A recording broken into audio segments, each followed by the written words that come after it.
Okay, we'll start now.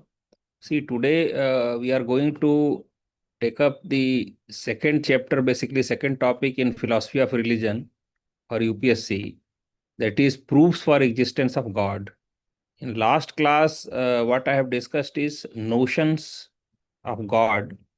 Now, these two topics are basically quite interrelated. In notions of God, we have already seen that God may be personal, impersonal, and for a theistic God, he has to be personal, he has to be omnipotent, omniscient, benevolent, and also omnipresent. So basically, that kind of God is there in theism. And when we discuss proofs for existence of God, then again a number of theories come up. Some theories have, most of the theories have been forwarded by theistic philosophers because they believe in personal God. uh, but there are some theories which have been forwarded by others also. So now we'll try to discuss what are various proofs for existence and whether uh, these proofs are sufficient to prove existence of God or not. This is a very interesting topic, particularly for a non philosophy background student, because everybody in life either believes or disbelieves God at some point of time. So everybody will be interested in knowing whether philosophically we can prove existence of God or not. Uh, so, for me, this is one of the most interesting topics in philosophy, and for most of the students, it will be. And accordingly, if you take interest in any topic, definitely you are going to study in a better way. So now I will just share the PDF and then we can discuss how things are there. In fact, uh, see the basically uh, uh, what we can understand is there are because once you go in the exam or practice tests also, I keep on telling that uh, on the one hand there are Western theories, on the other hand there are Indian also. So we have to basically get the grasp of both kind of theories, uh, because whether it is philosophy of religion, whether it is socio-political philosophy, on the one hand, if you quote Western philosophers, Western theories, you have to quote Indian theories also. So accordingly, for proofs of existence of God also, if we know like that, it will be better. Now, in Western thought, in fact, see, there are, again, I told Indian system and Western system. In Western thought, the proofs are basically are of two kinds, a priori and a posteriori. Now, most of you may be knowing if you have studied these terms earlier.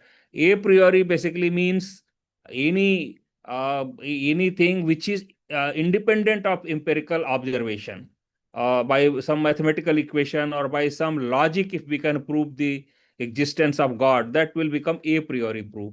A posteriori will become basically from experience. If through experience we have to prove something, that kind of argument or proof will be a posterior. So in Western thought, basically in Western philosophy, both kinds of proofs are there. In Indian philosophical system is a little different, because here if you see Nyaya philosophy, Vedanta and Mimamsa, etc., they basically have a broader framework of proving the God. And in fact, if you see this year, paper Nyaya's proof of God has come already in the question paper also. So basically, they have something called Pramana system, which includes Shabd Pramana, Anuman, Anubhav, etc. So these kind of theories come up as far as Indian philosophy is concerned. As I already told, see, there is theism which believes in God. Now, theism also may be many kinds: polytheism, monotheism, etc., believing in single God or many God. Then there are atheistics and agnostics also who do not believe in God, or who believe in, uh, different kind of God. So such thinkers, for example, Epicurus, Feuerbach, Marx, Pruitt, Sartre, etc., they basically have a different kind of theory, and they usually raise objections against theistic arguments. And then there are religions, like religious traditions like Buddhism and Jainism. they do not believe in God actually. They are non-theists. They call non-theistic religious traditions. So they basically, for them, ethical and uh, even moksha or nirvana, etc., exists without a creator God. So these kind of basically different kinds of theories are there, different kinds of. So now we'll try to, one by one, we will try to understand which philosopher has given what kind of theory, and then we'll try to arrive at some conclusion. Okay, whether, I mean, what kind of proof is required for proof, if at all God can be proved through some argument or not. So now, I mean, most important of the arguments is ontological argument. Now, ontological argument claims basically, I mean, this is a priori argument, as we studied a priori, a posteriori. So this is a priori argument. This claims that the very concept of God itself implies his existence. So this is ontological argument in brief. Now there are various proponents of this argument. One of the most prominent and historical proponent, Saint Anselm. Now he says God is that than which greater than, or than which nothing greater can be conceived. So God is that than which nothing greater can be conceived. So this was his logic. Basically, logically, he wants to prove the God. So this statement, he says that God is nothing. God is that person or that thing. Uh, Nothing greater than God can be conceived. So what he says again, a being that exists in both mind and reality is greater than one that exists in mind alone. Therefore, God must exist. So this is the argument of Saint Anselm. Now, this argument was further developed and elaborated by subsequent philosophers in different forms. So Descartes is another philosopher. Now, in brackets, what I have written is their books basically. Here also, if you see, Saint Anselm, Proslogue in his book, then Descartes has written in Meditations, Spinoza has written in Ethics. So these are their books basically.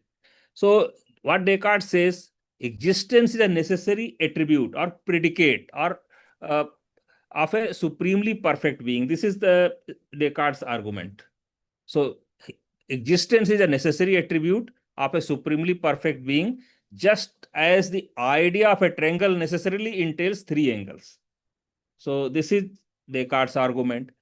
One more thing I just want to tell the students here, what I have done is very briefly, I have taken up that argument by different philosophers. Once you read the books which I have already indicated, you will get these things in little more detail so that you can understand even other sides of or other angles of the whole argument. So my suggestion will be you please read that also, but definitely these notes are also quite important and these cover almost everything except in details. So for detailing, you have to go to the books already prescribed, and brief notes, definitely these are very helpful.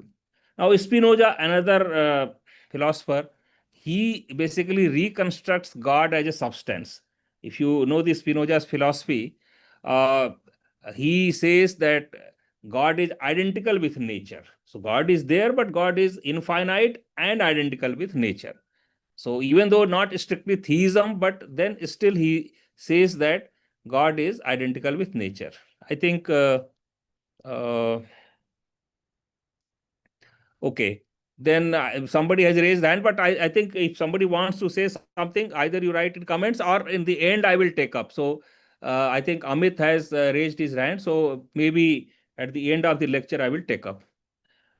Okay, then another philosopher, Gopal, he developed a model ontological proof using S5 model logic, suggesting that if the existence of a maximally great being is possible, then it's actual. He's one of the modern philosophers, basically. So he through model logic, he wants to prove that. Then another modern philosopher, Elvin Plantinga, he refines the ontological argument of model logic, and he says that if it is possible that a maximally great being exists, then it exists necessarily. So this is Elvin Plantinga's argument. Now, definitely this argument is, I mean, not without flaws. So a number of criticisms, a number of critical reviews of this argument are there. So I will just discuss a few. Immanuel Kant, he basically criticized almost all the arguments except moral argument. So here he also says in his book called Critique of Pure Reason that existence is not a predicate that adds to concept of a being. It is not a real addition. So this is his criticism. Basically, if you remember, Descartes says that existence is a attribute or a predicate of something. He says no, it's not like that. Existence cannot be a predicate or adds to the concept of a being. It is not any real addition. Then similarly, this Gonilo of Marmotiers, he uses another basically argument. Basically, he is of the time of Saint Anselm. Basically, so when Saint Anselm says that God is something greater than which nothing can be basically even imagined, so he says he gave another example of perfect island, and he says that then perfect island can also be imagined greater than which nothing can be can exist, which means that perfect island should exist, but actually it doesn't exist. So showing that such logic can lead to absurd conclusions. So basically he showed that what Saint Anselm says, if that same logic is applied to other things, it can lead to absurd conclusions. So it is one of his important criticism. Then another uh, critique, I mean, modern critique, Graham O.P. He says that ontological argument fails to demonstrate existence because they depend on logical forms that are not epistemically binding.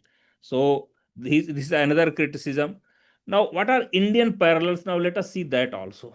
What are Indian parallels to these modern thinking or the Western thinking?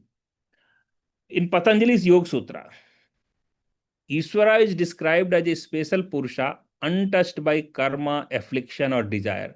His existence is not inferred but postulated as an object of meditation, underscoring the pragmatic and soteriological function of God rather than logical necessity.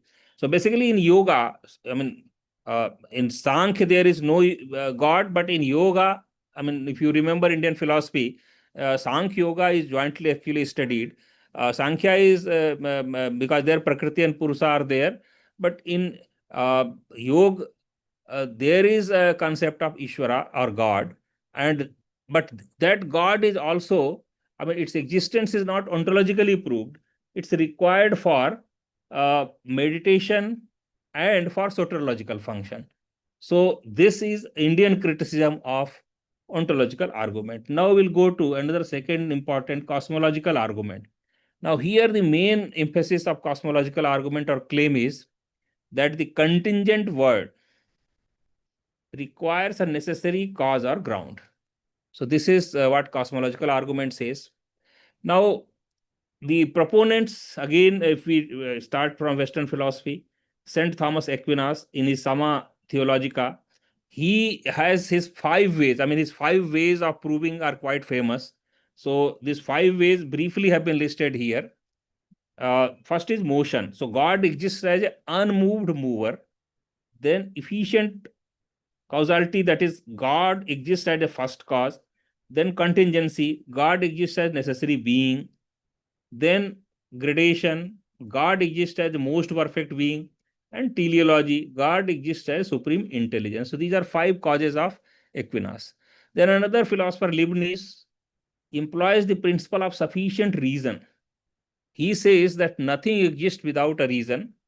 The ultimate explanation must lie in necessary being. So this is his philosophy. Then another, I mean, modern thinking or modern philosophers, Kalam cosmological argument, it says whatever begins to exist has a cause.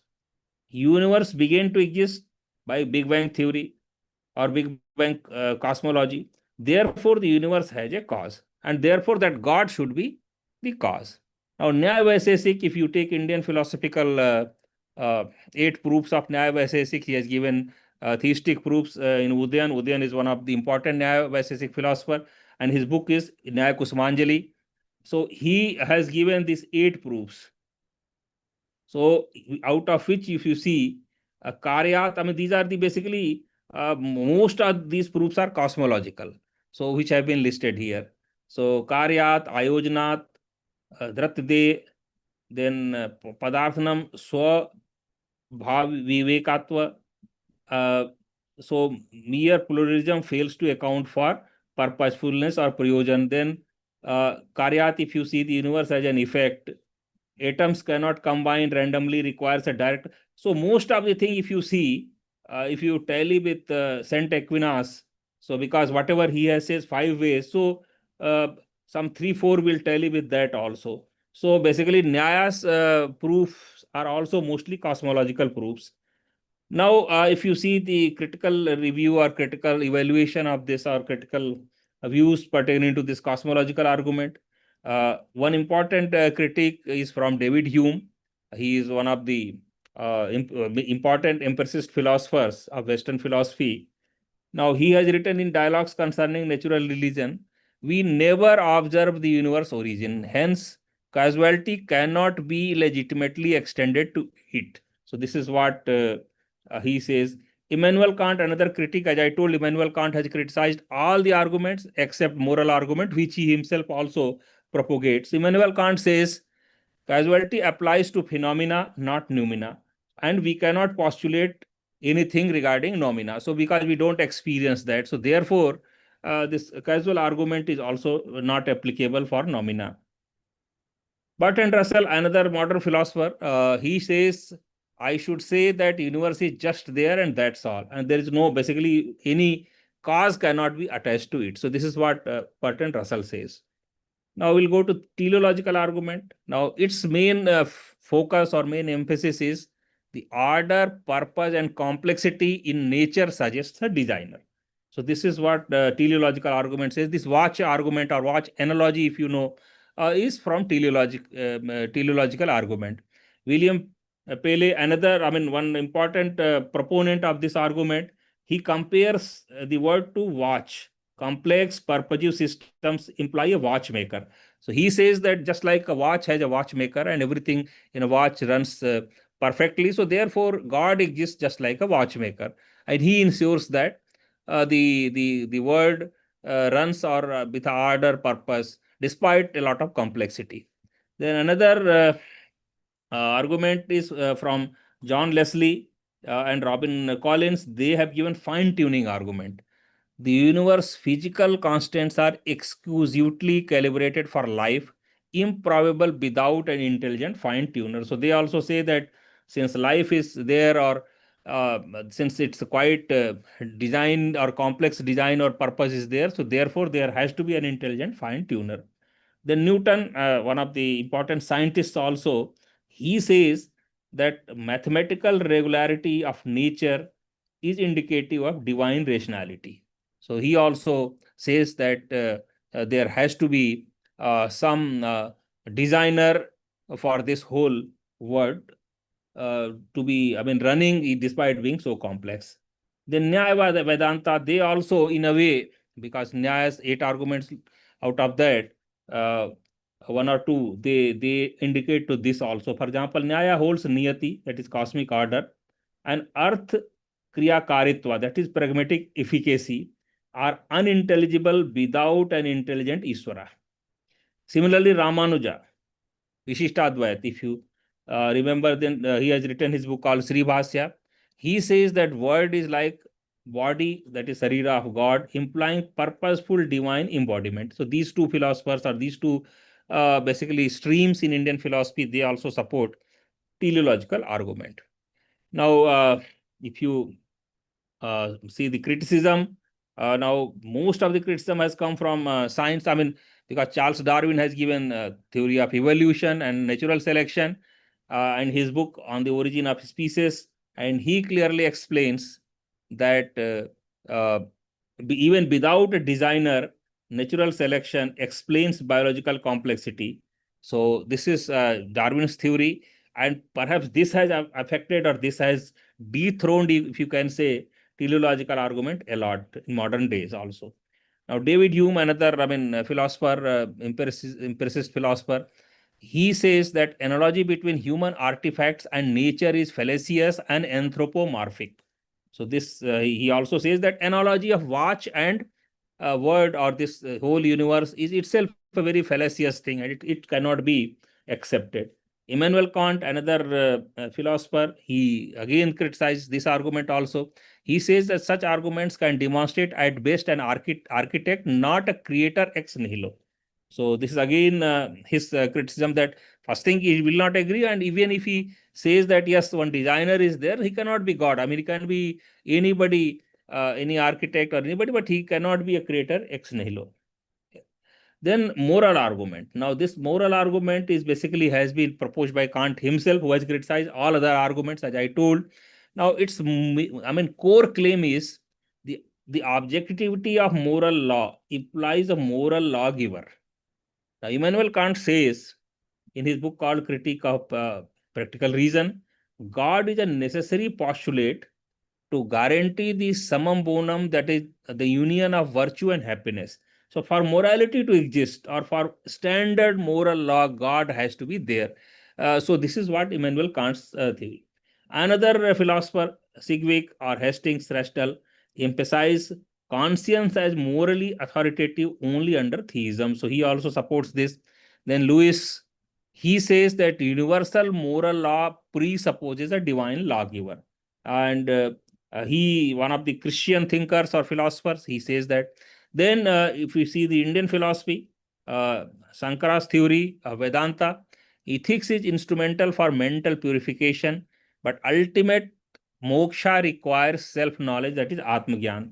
So this is because of God. Ramanuja, another thinker, ethical life aligns the soul with divine grace. Bhakti and Prapatti are means to salvation. Then another Madhava, I mean, he is also Dvaitavad from one of the Vedanta philosophers, asserts eternal dualism. Ethics reflects obedience to God's will. So basically, all these philosophers, Indian and Western mainly, they say that uh, standard moral order requires there has to be a God. Now, this also theory also has been criticized a lot. Mackey, one of the modern critics, he says that morality is objective but does not need a divine source. This is his criticism. Bertrand Russell says morality arises from human needs and emotions and not something called divine command. So he also criticizes that. Then I mean, as I told, Buddhism and Jainism, they don't require any God for any ethics or morality. So that in Indian philosophy also, Buddhist morality is based on compassion and dependent origination. It doesn't require God to be there. Then another argument is argument from religious experience. Now, this argument claims that spiritual experiences are epistemic access to divine reality, because some some thinkers, some philosophers, some spiritual uh, persons, they experience God, therefore God should exist. I mean, this is main argument. So now proponents are William James. He says in his book called Varieties of Experience, religious experience is ineffable, noetic, transient, and passive, and it in that experience one experiences regarding God. William Elston, he says in his book called Perceiving God, that religious perception is analogous to sense perception embedded in doxatic practices. So basically, if religious practices, if some persons experience God, so that should be believed. So that's what the thinkers are saying. Carl Jung, another thinker, religious symbols emerge from collective unconsciousness manifesting a deep spiritual archetypes. So basically, here also he says that in religious symbols or religious experiences, the God's vision or God's experience one can have. Advait Vedanta, another Indian thing, I mean, system, Aparoksh Jnana, I mean, that is what they have promoted. Direct experience is the ultimate mode of knowing Brahma, that transcending intellect and language. Raman Maharshi, one another Indian philosopher, teaches self-inquiry, that is Atmavichara, as the path to direct realization. Then mystical Upanishadic declarations, Tattvamasi or Aham Brahmasmi, affirm the non-dual experience of God and self. So in Indian thinking also, a lot of talk has been there of religious experience. So this is another I mean, these are another basically proponents who say God exists, and therefore, in religion or religious experience, one experiences that. What are criticisms of this theory? I mean, most of the critics are modern critics only. So, first is Stephen Cart. All religious experiences are theologically preconditioned, no pure universal core. So, this is again his criticism that it is not something scientific or something undisputed. It's theologically preconditioned, so therefore one cannot agree universally. Then another thinker, Michael Persinger, neural stimulation can artificially induce mystical experiences. So he also says that something it's called, I mean, with brain only, and it's not the again some universal kind of experience, and therefore it cannot just justify that God exists.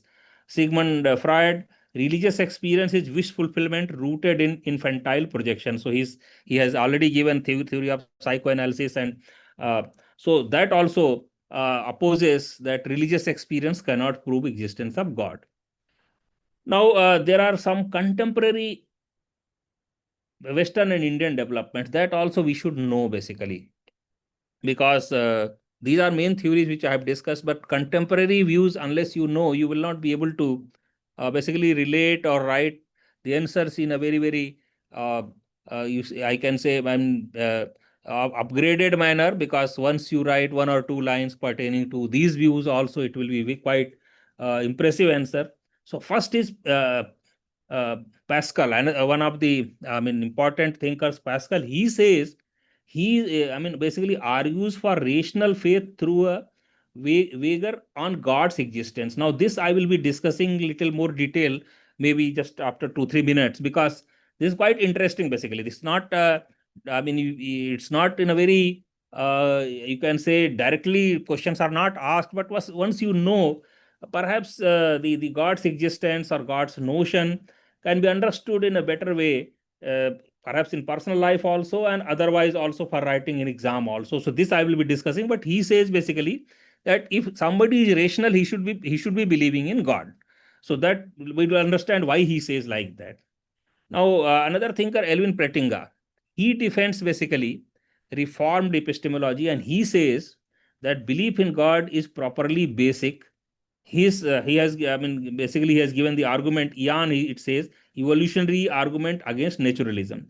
He questions the reliability of reason under naturalistic evolution. So he says basically that I mean, uh, if somebody is knowledgeable or somebody wants to evolve from naturalism towards reformed epistemology, he should believe in God. So that's what his theory. Then again, Swinburne, the existence of God, basically the book applies Bayesian probability to show that higher likelihood of theism over atheism. So these are basically probability theories they have applied, and showing that uh, higher likelihood of theism over atheism can be the possibility. So it's not a proof, but it's basically a possibility, but higher probability. John Hick, another modern thinker, advocates religious pluralism based on phenomena and nominal distinction. All religions are responses to the real, and therefore real should exist. Then other thinkers, uh, Nicholas Walterstrauf, D.Z. Phillips, they deploy basically Wittgenstein language games. That is, religion is expressive, not explanatory. George Berkeley, in his idealism, God is the eternal perceiver who sustains all reality. Similarly, Indian philosophy, if you see, once again, I mean, already part of the Indian philosophical thinking we have already discussed earlier. But here, if you see, Udayan, he's one of the important Nyaya philosophers. He refines Nyaya arguments responding Charvak, materialists, Mimansaks, and Buddhists. Then Sankhya, Ishwar Krishna, he asserts basically a dualist metaphysics that no need of God is there, and word is the evolutionary play of Prakriti. Then Advait Vedanta of Shankara, he says that Iswara is empirical and Nirgun Brahma is the ultimate, non-personal, non-dual. Ramanuja, Vishishtadvait philosopher, God is Sagun Brahma, personal, omniscient, and loving. So these are basically, and Madhava, if you say dualism, Dvaitavad, upholds ontological dualism, God, word, and soul are eternally distinct realities. So basically, this, if you see in brief, a different kind of thinking pertaining to God's existence. Now, what is the conclusion? I have told that Pascal's theory I will be discussing just after this conclusion, because that is quite interesting. But this conclusion of these kinds of arguments, what is there? That none of these theories, classical or contemporary argument, furnished apodictic proof of God's existence. That is, conclusive proof is not given by any theory, because every theory is criticized and has some or the other flaw. Yet each opens conceptual pathways that invite philosophical reflection and existential response. So basically, it's one's belief. I mean, conclusive proof is not available. Each theory has some or the other flaw. But yes, these theories definitely, they you can say, initiate different discussions in different parameters, on different parameters, different logics, and the believers in one or the other, they believe depending on their temperament, their necessity, their mental state of mind. So all these things are there. Now, this is a brief. What are the arguments and what they try to prove? For example, ontological argument proves that conceptual necessity, God is conceptually necessary. Cosmological causal explanation, God is the main cause of this thing. Teleological, he is basically evidential order. To maintain the order in the complex world, God is there. Moral argument, ethical grounding. Experiential is grounded in phenomenological immediacy. So basically, these are the strengths of these arguments, but then there are weaknesses also, as we have already seen. Now, both Western and Indian tradition definitely uh, uh, highest reality through reason, revelation, and Shruti. Because, see, in Indian philosophy, we have Tarka, Shruti, and Anubhava. And in Western, reason, revelation, and experience. So, both systems have basically thinkers supporting one or the other depending on their own school of thought. Uh, now, uh, basically, if you see the Rig Veda, I mean, here it has been quoted. I mean, interesting quotes. So therefore, I have included. Who truly knows? Uh, who can declare it? Whence was it born, and whence came this creation? Now, this kind of humility, basically, as Kant himself says, phenomena and noumena, and Shankar says this empirical word, and then the which is surrounded by Maya, and the word which is basically controlled by Nirgun Brahm. So, humility underscores the limits of reason. So, reason is limited, and the necessity of faith. So, basically, this is in a way uh, reason versus faith, or reason along with faith. So that issue comes again. So they may not be in opposition, but in dialogue. And accordingly, I mean, whether you are a believer in reason or faith, unless both combine together, and then try to understand through spiritual intuition, maybe, or through rational inference, maybe, that what kind of God can exist and whether it should exist or not. So basically, the understanding should be that even though there are different kinds of proofs, but which proof is sufficient for whom is different, depend on from person to person, from faith to faith, from one school to other school. So this is what is basically there. Now, another, I mean, I just told this Pascal's vigor, I will be discussing. So just very briefly, in 2 pages, 2, 3 pages, I will just try to. Now, Pascal was a French mathematician. He's physicist and religious thinker. Now, what he has given the idea is, he has not given any proof of God, because he says that God cannot be proven in traditional metaphysical sense. He says that these arguments will not prove the God. So he has given a pragmatic argument rooted in decision theory and existential reasoning. He says, in the absence of certainty, because anyway God cannot be proved, so what is the most rational choice? To believe or not believe in God? So this is his question basically. And how he answered this question, now let us see that, quite interesting. He says that if you believe, and suppose if God exists, he has basically drawn a matrix. So if one believes in God, and if God exists, then there will be infinite gain.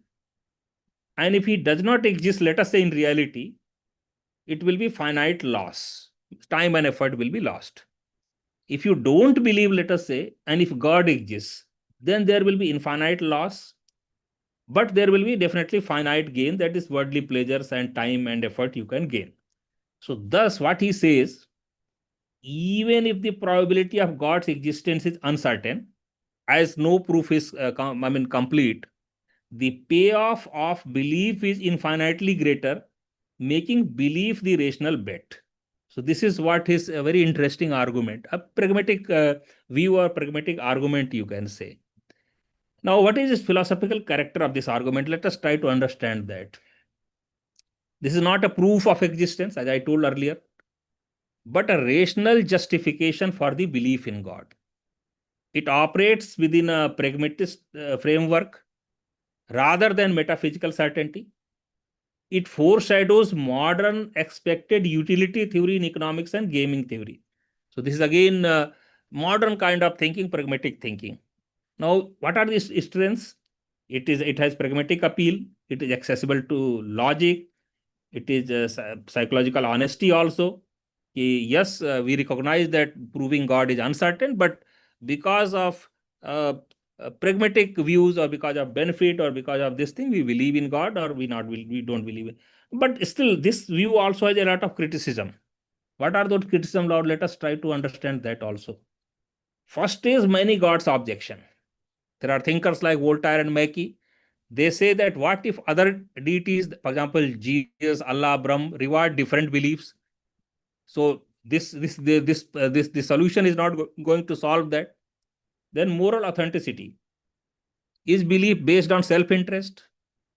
So whether it is genuine faith or hypocritical hedge, this is again a question. Then false dichotomy, another criticism.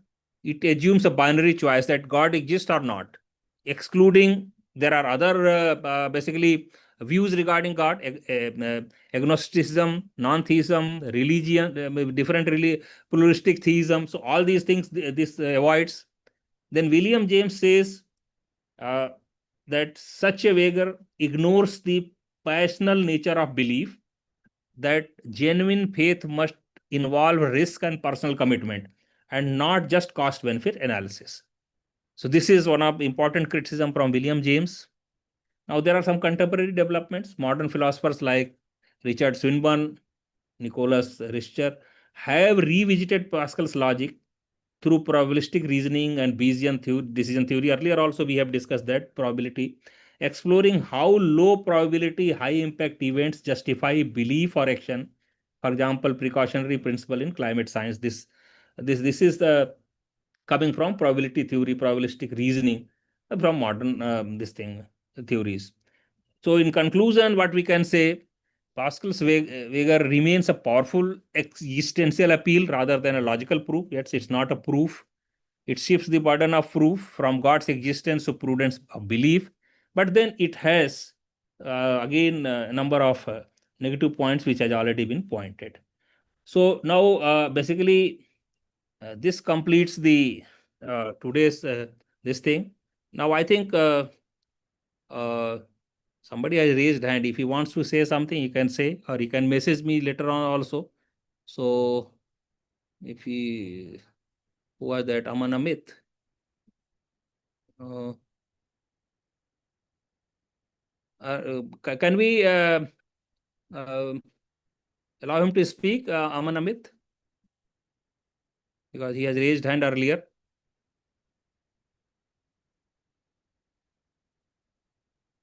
Can you speak?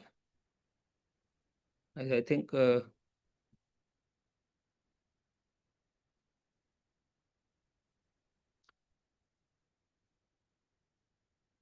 Mm, there is some, I think, technical problem. So my request will be, Aman, you can just message me if you have any query. I will be replying to you directly. So next week we'll take up another next class, another topic. So thanks a lot for joining today. We'll meet again in next class. And if anybody has any question, you can write comments. You can send me WhatsApp messages. You can send me